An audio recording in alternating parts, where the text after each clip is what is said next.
Uma canção nova, é assim que diz o jingle de abertura do programa. É o Tarde em Família, a fazer-lhe companhia, sempre aqui à quarta-feira, com um assunto de interesse. E hoje vamos até, imagine, às Áfricas. Vamos falar de Moçambique e pelos piores motivos, digamos assim. Hoje o tema é os desafios de Moçambique, a insegurança e a crise das pessoas deslocadas. Um abraço a todos que estão desse lado, na rádio, na televisão, na internet, a fazer-nos companhia, pelo menos até às 4 da tarde, no Tarde em Família. Este Tarde em Família de hoje torna-se fácil porque temos um jornalista que sabe muito sobre aquilo que se passa, infelizmente, nas terras de África e onde a Igreja Católica é perseguida. É o assunto de hoje, é um assunto que não tem solução fácil, esta situação que se passa naquelas terras. Estaremos a falar de Moçambique, um país que tem enfrentado a deslocação em massa, as tensões constantes, os problemas climáticos, as perseguições à Igreja. Entre outras situações, o norte de Moçambique está a enfrentar uma das piores crises humanitárias, talvez esquecida pelas guerras, noutras latitudes, por eleições mais visíveis, enfim. Esta é uma região marcada por ondas de violência de grupos armados, que forçaram dezenas de milhares de pessoas a fugir para os distritos do sul em busca de segurança. A crise humanitária de Moçambique é também profundamente marcada pelos choques climáticos.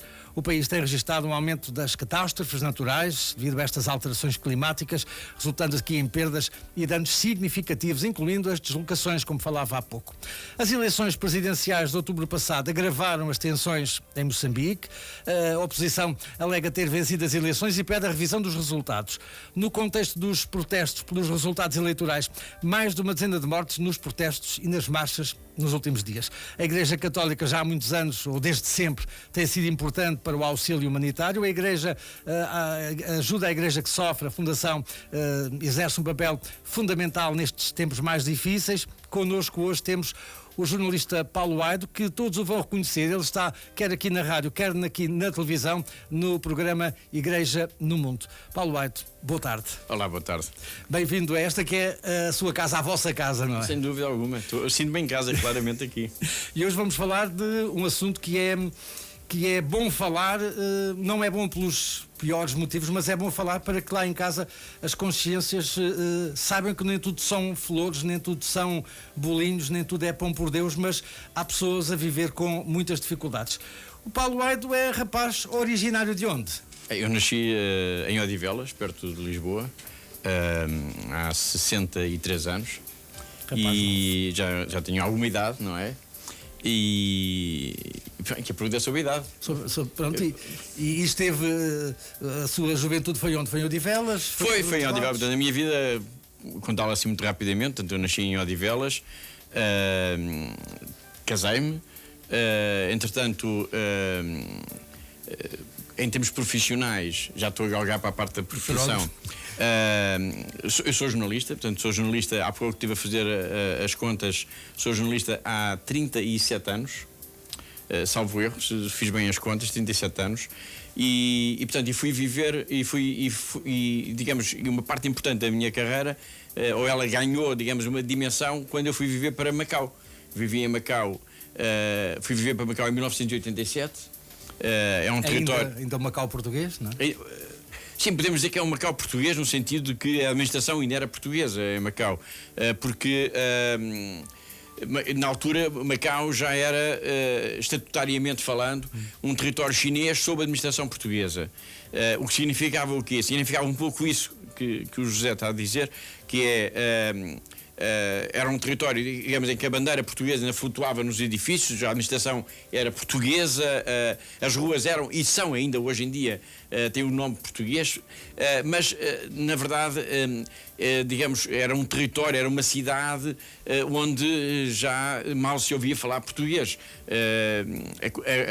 A comunidade lusa, digamos assim, ou macaense, era reduzida, era e é reduzida, portanto, e portanto nesse sentido digamos, era estar a viver numa dupla situação, que era, de certa forma, estamos num país estrangeiro, ou numa zona, num território estrangeiro, mas com ainda um cheiro muito grande a Portugal, portanto era híbrido, digamos assim. Bom, eu fui viver para lá precisamente porque havia a possibilidade na altura, de poder trabalhar na televisão de Macau, na TDM, onde fui trabalhar, estive lá a trabalhar na rádio, estive lá a trabalhar na televisão, estive lá a trabalhar em alguns jornais. Fui um dos fundadores de um jornal que ainda existe hoje em dia, que é o Ponto Final. Se procurarem Ponto Final, esse jornal foi fundado em 1991, salvo erro, 1991. Portanto, basicamente a minha carreira é essa. Depois vim para Portugal. Entretanto, nasceu em Macau a minha filha, que foi o grande marco, digamos, da minha presença lá. Nasceu num hospital, o Hospital Conde de São Januário. Existe hoje em dia ainda um Hospital Conde de São Januário, mas já não é aquele em que ela nasceu. Esse edifício já não existe hoje em dia, foi deitado abaixo porque construiu um edifício novo.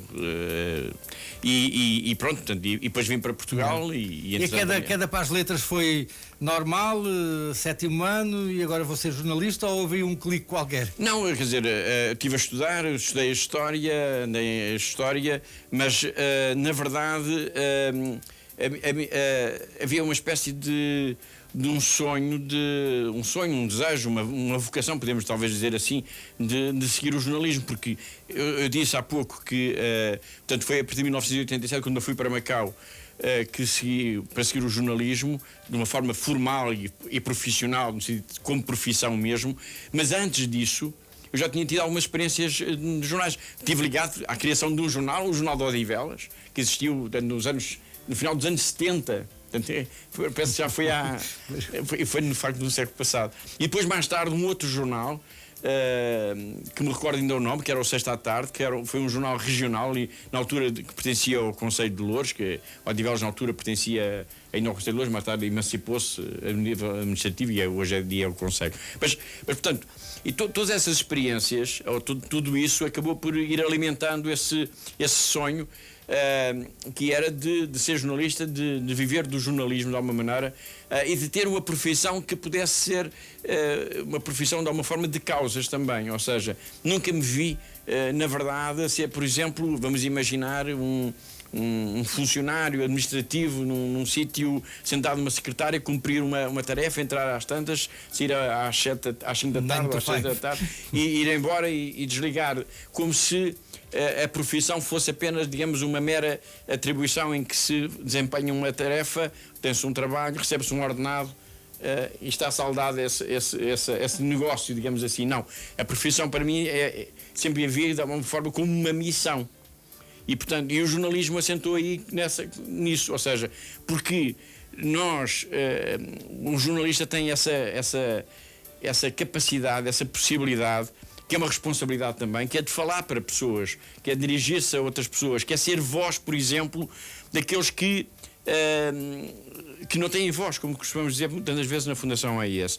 E isso é uma responsabilidade enorme, mas é também ao mesmo tempo um prazer muito grande, porque isso faz com que nós possamos, digamos, carregar em cada minuto, cada hora, cada dia do nosso trabalho com a possibilidade de podermos ajudar com pessoas concretas a ultrapassarem os seus próprios problemas, a resolver situações, a dar eco a casos de injustiça que existem na sociedade. Portanto, nós podemos ajudar um pouco que seja a transformar o mundo, a tornar o mundo um pouco melhor, pelo menos num critério mais abrangente, um mundo mais solidário, através do jornalismo.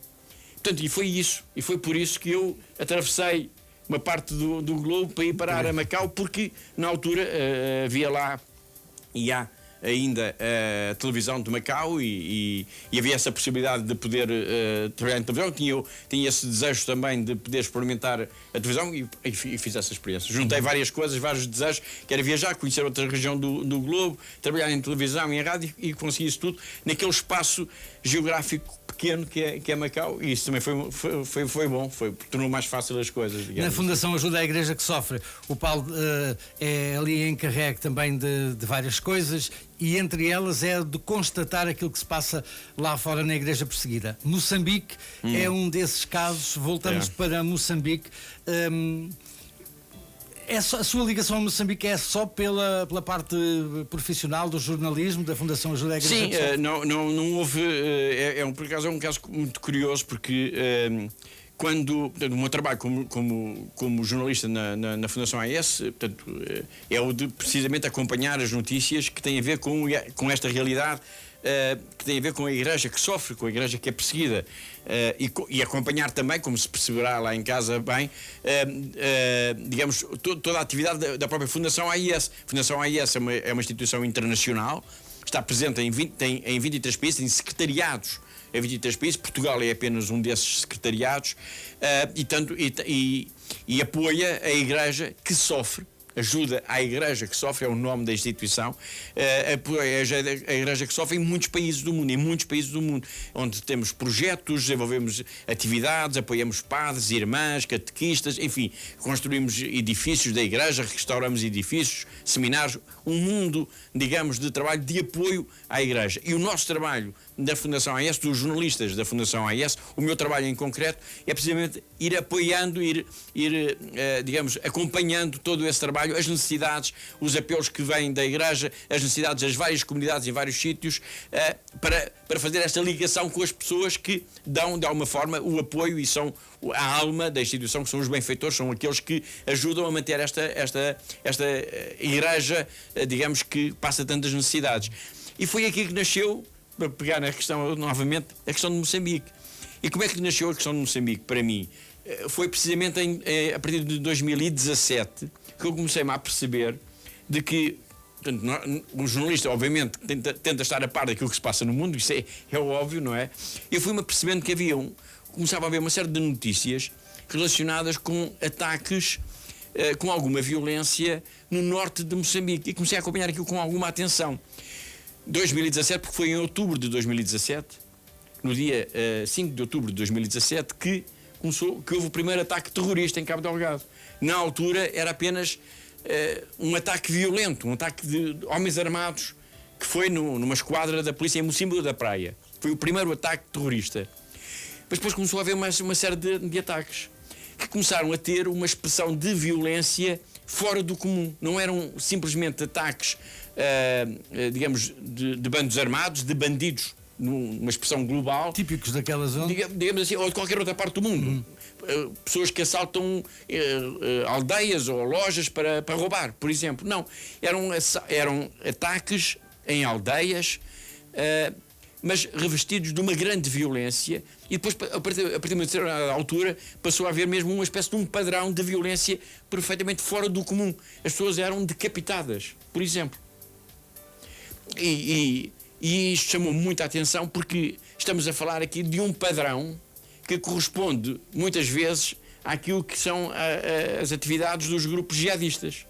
Ora, não havia nenhuma tradição, não havia passado, digamos assim, de ataques terroristas ligados a grupos jihadistas no norte de Moçambique. Portanto, tudo isto chamou muita atenção e fui acompanhando. E, de facto, o tempo veio dar razão nesse sentido, de que aquilo que começou no dia 5 de outubro de 2017 em Mocímbola da Praia não foi apenas um ataque de um grupo armado, digamos, de bandidagem geral, genérica, digamos assim, mas sim foi o prenúncio, foi o primeiro ataque, o primeiro gesto, digamos, de algo mais grave, muito mais grave, que esteve ali a ganhar, digamos, a dar os primeiros passos, e que mais tarde se veio a revelar que era assim um grupo terrorista ligado ao jihadismo internacional, de tal maneira que, entretanto, já passaram alguns anos desde 2017, mas entretanto o famoso Estado Islâmico, o Daesh, que ocupou grandes regiões do Iraque e da Síria, sobre os quais nós falamos tanto nos nossos programas da Fundação AES, porque eles têm uma visão muito, muito restrita do Islão e olham para os cristãos, digamos, como um dos alvos a abater. Portanto, o próprio Daesh, o Estado Islâmico, começou a reivindicar e a assumir os ataques em Moçambique, de tal maneira que hoje em dia, quando eles fazem algum ataque e lançam algum comunicado a anunciar, eles, os grupos terroristas, dizem mesmo o Estado Islâmico de Moçambique. Portanto, há uma reivindicação concreta já daquilo que estão a fazer. E, portanto, mas foi assim. Isto agora para simplificar na conversa. Eu lembro-me que estava-me a lembrar que o Paulo estava a falar, eu estava-me a lembrar de vídeos que o Paulo, na sua deslocação a Moçambique, enviou naquela altura. Naquela altura as coisas estavam mais calmas, pelo menos na zona onde o Paulo esteve. Bem, eu estive mesmo em Cabo Delgado, portanto, eu estive mesmo na zona mais. Das zonas mais atingidas pelos ataques terroristas. Mas na altura, foi em novembro de 2021 que eu estive lá. Houve ali digamos, um período de uma certa acalmia, efetivamente. Portanto, não tive nenhum incidente, não presenciei nada de anormal. De vez em quando víamos algum aparato militar nas aldeias mais recônditas, militar, mas das forças de segurança de Moçambique. Mas não houve sobre isso não houve nada de história. Mas havia, isso sim, eu posso testemunhar isso, havia uma certa tensão no ar nessa altura já. Isso notava-se, por exemplo, nos próprios responsáveis da igreja que nos acompanharam nas várias visitas que nós fizemos a muitas aldeias, a muitas comunidades religiosas. Havia uma certa tensão no ar, no sentido de perceberem se havia algum risco, se havia algum sinal, se havia alguma informação de algum movimento estranho que pudesse ter havido por ali. Mas não houve nada sobre isso, não houve nada, de facto. Foi uma viagem tranquila. Nesse aspecto. Que gente é aquela que precisa tanto da nossa ajuda e do envolvimento da Fundação Ajuda à Igreja que Sofre? Que gente é? Que gente é? Gente que precisa, gente que acredita. Sim, vamos começar talvez por caracterizar um pouco Moçambique. Todos nós mais ou menos conhecemos Moçambique do mapa, não é? Ainda há pouco eu estava aqui a olhar por acaso para os meus apontamentos, breves apontamentos, e estive a pensar que Moçambique é um povo, entre aspas, desgraçado pela guerra. Porque se nós recuarmos um pouco no tempo, nós temos, ou melhor, os moçambicanos têm a guerra que eles chamam a Guerra de Libertação, que em Portugal nós classificamos como a Guerra Colonial, que começou em 1961, o ano em que eu nasci. Depois dá-se a independência do território em 1975 e pouco depois começa a Guerra Civil, uma guerra brutal, a Guerra Civil em 1975, e depois dá-se, agora em 2017, começa esta guerra que podemos defini-la como a guerra do terrorismo. Portanto, se nós recuarmos no tempo, tirando umas pequenas bolsas de poucos anos, digamos assim, em que não houve nenhuma guerra em concreto, houve alguma acalmia, quase podemos dizer desde 1961 até hoje, que em vastas regiões de Moçambique praticamente sempre houve um espectro da guerra, o espectro da violência. Isto ajudará a perceber, ou ajudará a compreender por que razão é que Moçambique, que é um país potencialmente muito rico, como aliás grande parte dos países de África, isto é um padrão quando nós falamos de África. Nós temos em África alguns dos países mais ricos do mundo. Que as riquezas que se escondem no subsolo da África são extraordinárias. E, no entanto, que se escondem no subsolo, mas, no entanto, à superfície, nós temos dos povos que vivem da forma mais miserável que nós conhecemos. Povos extremamente pobres. Esta é uma contradição que é escandalosa. E isto acontece em muitos países de África. Aliás, o trabalho da Fundação AIS permite perceber isso, porque a Ajuda à Igreja que Sofre, a Fundação AIS, dá apoio concreto às missões da Igreja que estão a apoiar essas populações que vivem mais miseráveis, que vivem com maior pobreza, que são vítimas da violência, por vezes mais bárbara. E depois podemos perguntar, mas porquê isto? Bom, é que a terra, digamos assim, as riquezas naturais da África continuam a ser exploradas. A questão está é que há muitos padres que o denunciam, e muitos têm denunciado isso através da Fundação AIS. Há um saque, digamos assim, às riquezas naturais de África. E quanto mais, digamos, houver ebulição, houver conflitos, houver desacerto, houver guerras, quanto mais, digamos, quanto menos estruturado for um país, numa região, mais facilmente todas essas riquezas podem ser exploradas, digamos, por aqueles que não pertencem àquelas próprias terras. Portanto, há um saque deliberado às várias regiões, a muitas regiões da África. A região de Kivu Norte, na República Democrática do Congo, que agora estou a fazer aqui um pequeno à parte, é um exemplo disso. As riquezas daquela zona, aliás, da República Democrática do Congo, são incríveis. E, no entanto, naquela zona vivem populações absolutamente sem nada, das mais pobres que nós podemos imaginar, com guerras permanentes. Guerras que já são transfronteiriças. Entre a República Democrática do Congo e o Ruanda, aquela zona do Kivu Norte está ali, no meio.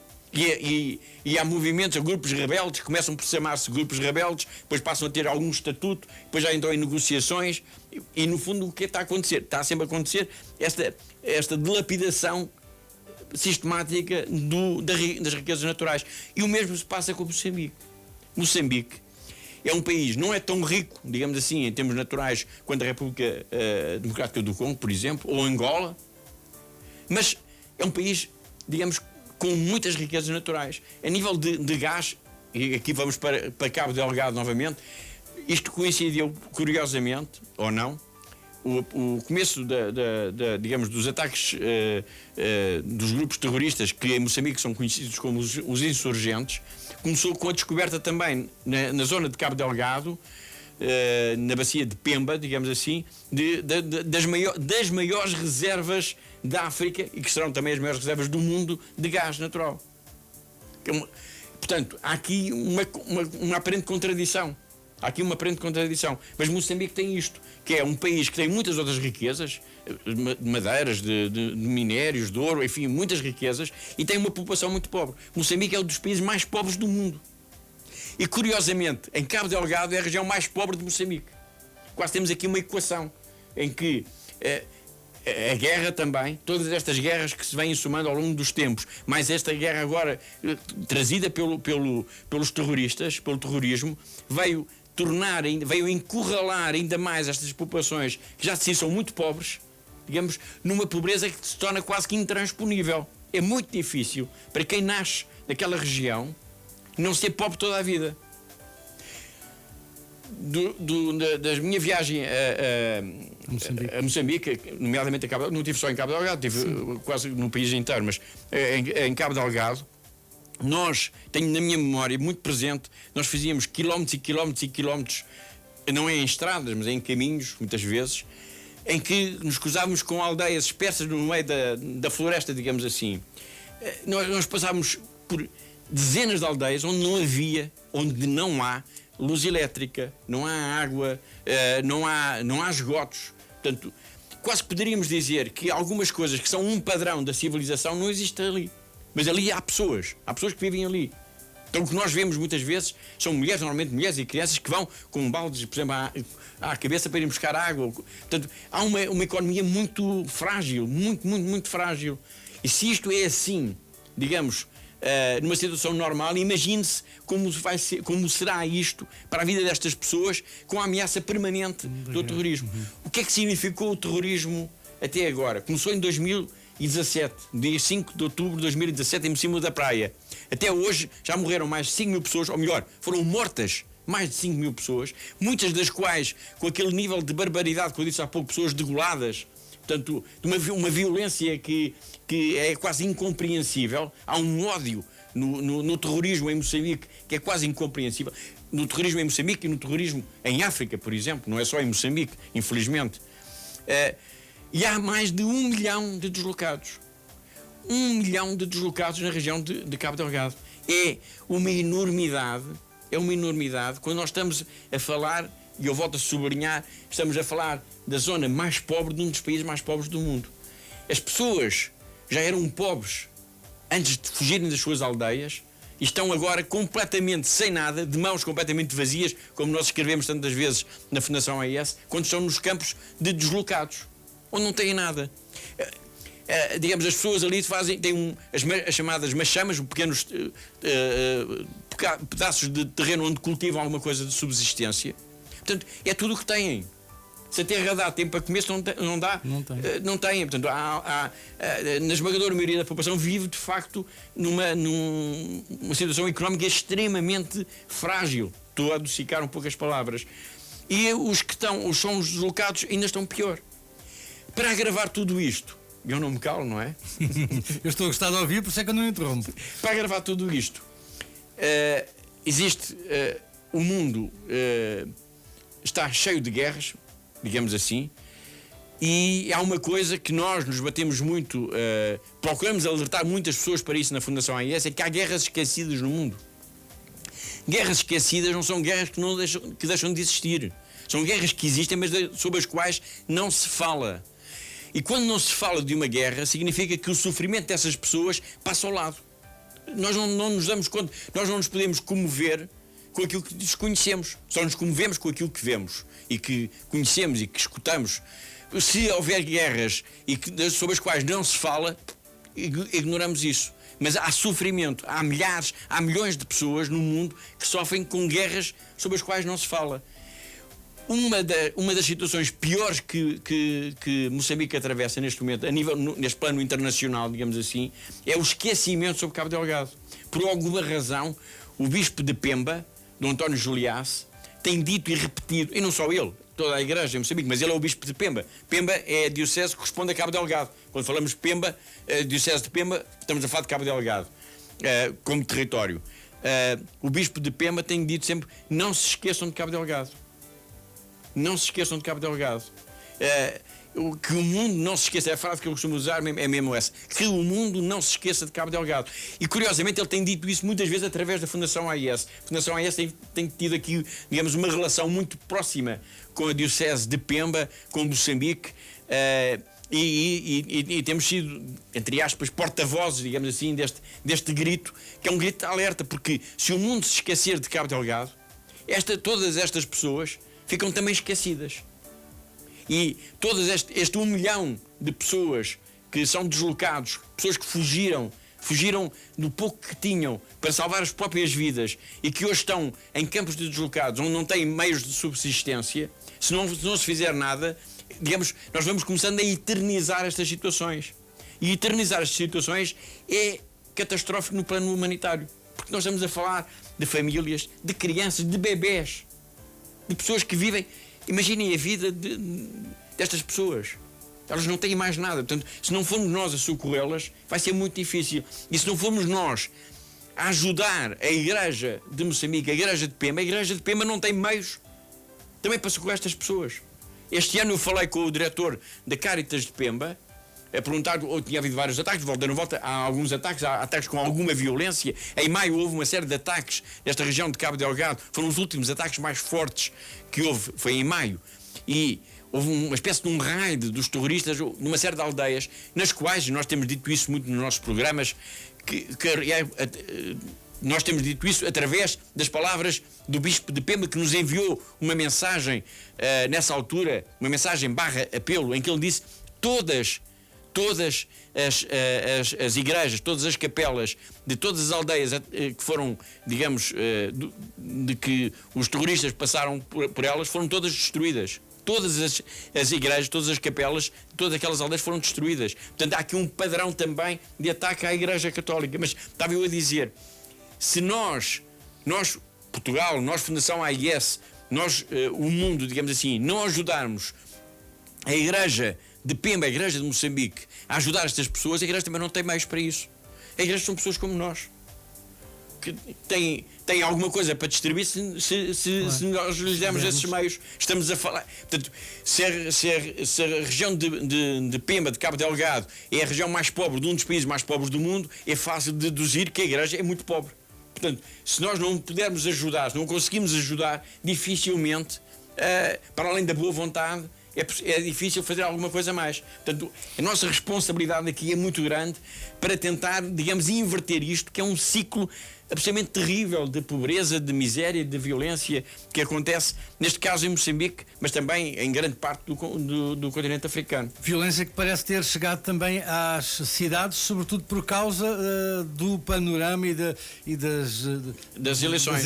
É verdade, isso é mais um sinal vermelho, digamos assim, que nos chega de Moçambique. Houve eleições agora, no dia 9 de outubro, eleições presidenciais e eleições gerais, digamos assim, portanto, votou-se para mais que uma coisa, digamos assim, em Moçambique. Houve eleições, o partido que está no poder e o candidato presidencial do partido que está no poder, que é o Daniel Chapo, foi declarado vencedor com cerca de 70% dos votos. E o resultado foi contestado por todos os outros partidos. Todos os outros partidos disseram isto não é possível.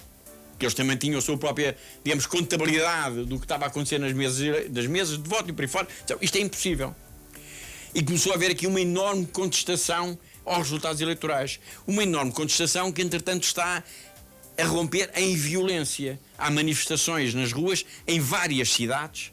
As manifestações estão a ser reprimidas, estou a usar essa expressão, parece-me que é relativamente correta, pelas forças da ordem. Já houve mortos, há mais de uma dezena de mortos já. Há mais de uma dezena de mortos e há mais de uma centena de feridos. E estamos a falar em várias cidades. Não é apenas Maputo, que é a capital de Moçambique. Estamos a falar também na Beira, estamos a falar em Tete, estamos a falar em Pemba, por exemplo. Portanto, há várias cidades, no espectro quase de todo o país. Portanto, e aparentemente, digamos, estas manifestações que têm estado a ser convocadas na medida do possível pelo Venâncio Mondlane, que é o líder do Podemos, que foi o partido que ficou em segundo lugar nestas eleições, tentado continuar a convocar manifestações, greves gerais e, portanto, por um lado, este crescente de mobilização popular, por outro lado, a reação das forças da ordem, que é uma reação, para usar uma expressão, musculada, com tantos mortos já estamos a falar de um número que é escandaloso de mortos. Atenção, para manifestações de pessoas que protestam por causa de um resultado eleitoral, haver já mais de uma dúzia de mortos, atenção que já estamos a falar de uma situação muito anormal. Portanto, tudo isto tende para um agravamento. E atenção, hoje é dia 6, amanhã dia 7, está convocada uma grande manifestação, uma grande greve geral. Não sabemos como é que vai haver esta reação, até porque também se diz, pelo menos há a informação de que as forças do Ruanda, o exército de Ruanda está em Cabo Delgado para apoiar o exército de Moçambique no combate aos terroristas, mas há informações de que têm sido desmentidas, mas enfim, de que o exército do Ruanda poderá estar envolvido também a apoiar as forças de segurança nesta contenção, estou a usar outra expressão, dos manifestantes. Portanto, não sabemos como é que isto vai acontecer, mas aqui há um dado que é muito relevante, que é, houve um ato eleitoral, há contestação ao ato eleitoral, e podemos pensar que, e há uma reação, digamos assim, musculada das forças da ordem, e podemos dizer que, ok, isto é apenas uma contestação eleitoral, digamos, como há em tantos países. Só que aqui há um outro elemento que é muito significativo, e que eu gostaria de chamar a atenção, que é a posição da Igreja. A Igreja não se envolve, a Igreja é sempre comedida nas palavras, há 2000 anos que é comedida nas palavras. Portanto, e a Igreja não se envolve, digamos, em questões políticas ou em questões, digamos, da sociedade nos vários países, se não tiver razões fortes para isso, porque a Igreja tem, digamos aqui, um património, digamos, de moral muito importante. E a Igreja, os bispos de Moçambique, emitiram um comunicado, logo depois do ato eleitoral, que vem dar razão, de alguma forma, a toda a denúncia sobre a forma como foi feita, como decorreram as eleições e principalmente como decorreu a contagem dos votos. E, portanto, isto já coloca a questão aqui num outro patamar. É que, quando a Igreja diz que atenção àquilo que aconteceu, significa que podemos estar aqui perante uma usurpação de um ato eleitoral. Porque algo aconteceu. E eu trouxe comigo aqui o comunicado da Conferência Episcopal.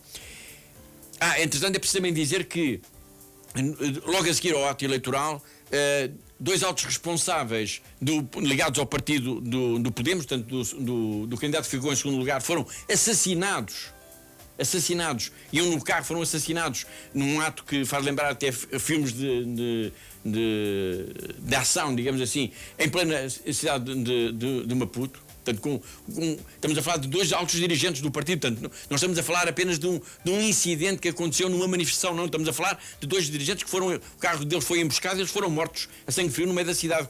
Parecia um filme de violência, digamos assim. Mas o que é que diz o comunicado da Conferência Episcopal? Bom, no ponto 4, diz assim: infelizmente, mais uma vez, aliás, isto é muito importante, mais uma vez, verificaram-se fraudes grosseiras. Estou a ler a expressão dos bispos. Fraudes grosseiras. Repetiram-se enchimentos de urnas, editais forjados e tantas outras formas de encobrir a verdade. As irregularidades e fraudes, a grosso modo impunemente praticadas, reforçaram a falta de confiança nos órgãos eleitorais, nos dirigentes que abdicam da sua dignidade e desprezam a verdade e o sentido do serviço que deveria nortear aqueles a quem o povo confia o seu voto. Desta forma, empurram o povo não só a comprovar as suas desconfianças, mas também a se questionar sobre a legitimidade dos eleitos. Isto é de uma enorme gravidade. Porque quando nós temos a Igreja Católica, que faz um apelo à paz, que vem denunciar esta situação, bem, isto dá para imaginar que nós podemos estar aqui,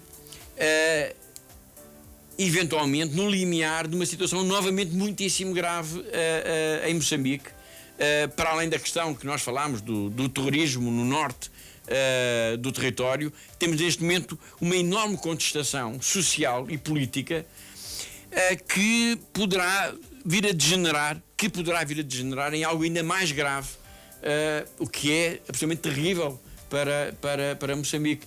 Em 1961 começou uma guerra, em 1975 começou outra guerra, em 2017 começou a guerra do terrorismo, estamos em 2024 e as coisas não estão nada fáceis, basta perceber aquilo que está acontecendo nas ruas de Moçambique. Portanto, não é um cenário nada favorável àquilo que nós estamos a verificar neste território. A Fundação Ajuda à Igreja que Sofre tem naturalmente a capacidade para ver e para ter a responsabilidade que está sobre as costas da Fundação AIS na ajuda a este e a outros países. Às vezes há pessoas lá em casa, quer para a Canção Nova, quer para a Fundação AIS, vai 2 euros, vai 5, mas isto se calhar não faz a diferença, mas faz efetivamente. Faz toda a diferença.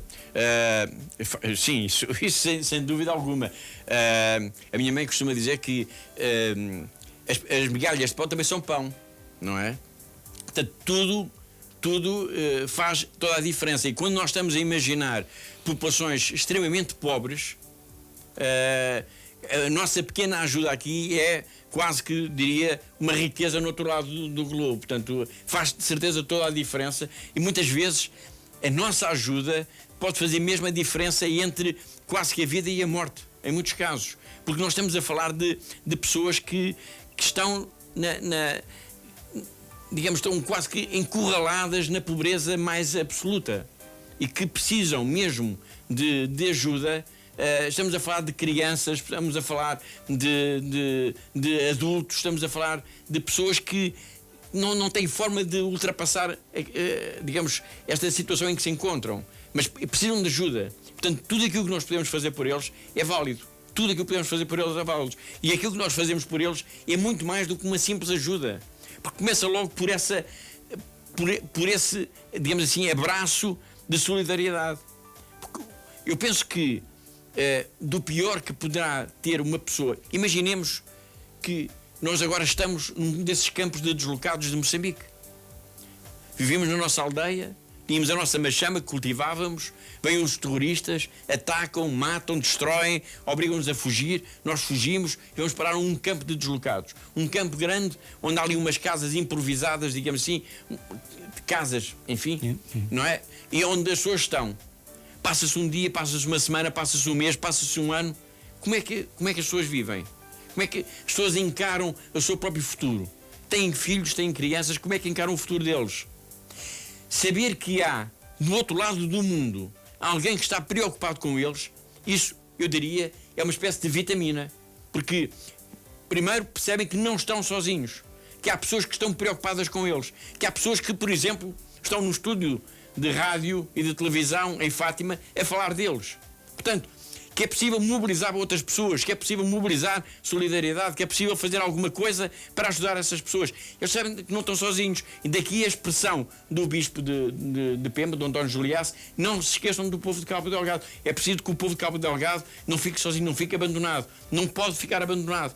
Portanto, aquilo que nós podemos fazer, seja para Moçambique, seja para a República Democrática do Congo, 2 países que nós falámos aqui hoje, mas seja para o Iraque, seja para a Síria, seja para o Burkina Faso.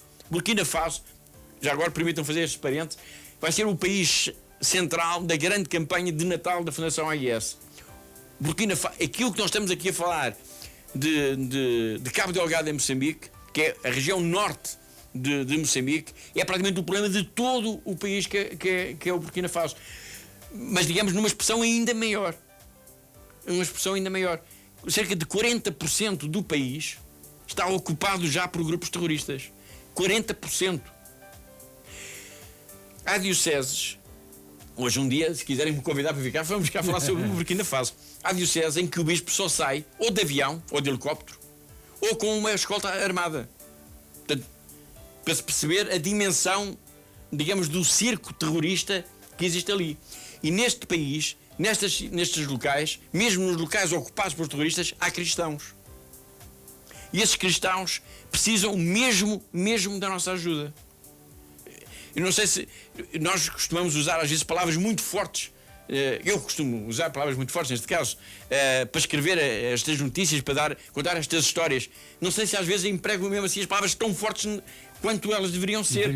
Porque como é que nós podemos explicar às pessoas que há centenas, milhares de pessoas que estão encurraladas na pobreza, que estão encurraladas entre grupos terroristas, ou forçadas por grupos terroristas que não podem sair, que são vítimas, são atacadas por serem cristãos.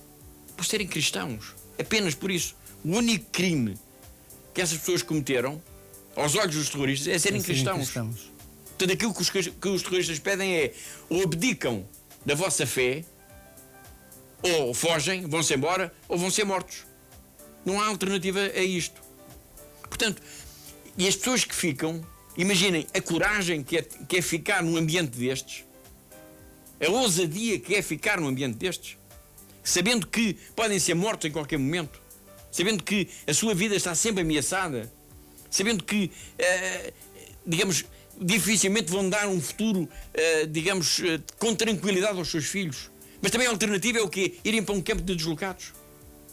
A África está cheia de campos de deslocados. A África está cheia de campos de deslocados. São milhões de pessoas.